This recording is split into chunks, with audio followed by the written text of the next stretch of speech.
మద్యమత్తులో ప్రభుత్వ ఆసుపత్రిపై ఒక యువకుడు దాడి చేసిన ఘటన పార్వతీపురం మన్యం జిల్లా పాలకొండలో జరిగింది. చేతికి గాయంతో వైద్యం కోసం వెళ్లిన యువకుడు తన వికృత చేష్టలతో వీరంగం సృష్టించాడు.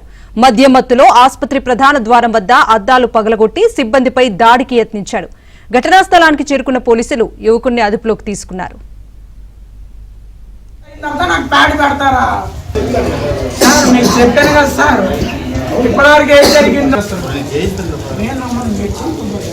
నా పేరు కిషోర్ అన్న.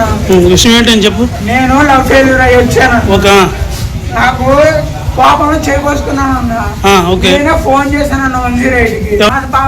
ఎక్కడ ఏది నాకు ఇలా నేను పొరపాటున చేయబోసుకున్నాను సార్. ఒకసారి రండి, నేను కదలలేని పొజిషన్ లో ఉన్నా, ఒక ఇంజక్షన్ ఏదో చేయండి అన్నాను. తీసుకొచ్చి కూర్చోబెట్టాను. గంట కూర్చోబెడతాను, బ్లడ్ వస్తుంది అలా కూర్చోబెడతారు. కానీ ఆగు, ఇంత బ్లడ్ వస్తుంది నువ్వే చూసావు కదా. గంట కూర్చోబెట్టారు. నేను కోపం ఏమన్నానంటే, ఎంతోసేపు కూర్చోబెట్టారండి, ట్రీట్మెంట్ ఏంటో తెలుసుకోండి, కట్ ఏంటో కట్టండి, మీ ప్రాబ్లం మీరు చూస్తాను, నా ప్రాబ్లం నేను పడతా కదా అన్నా. దాన్ని ఎవరు రెస్పాండ్ అవ్వలేదన్నా.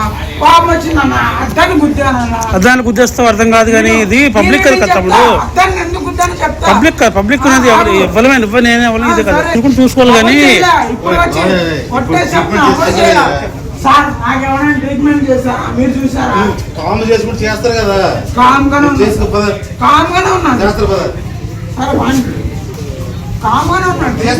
ట్రీట్మెంట్ బాగా నువ్వు చెప్పు. ట్రీట్మెంట్ చేశారా? ఒక్క నిమిషం చేశారా?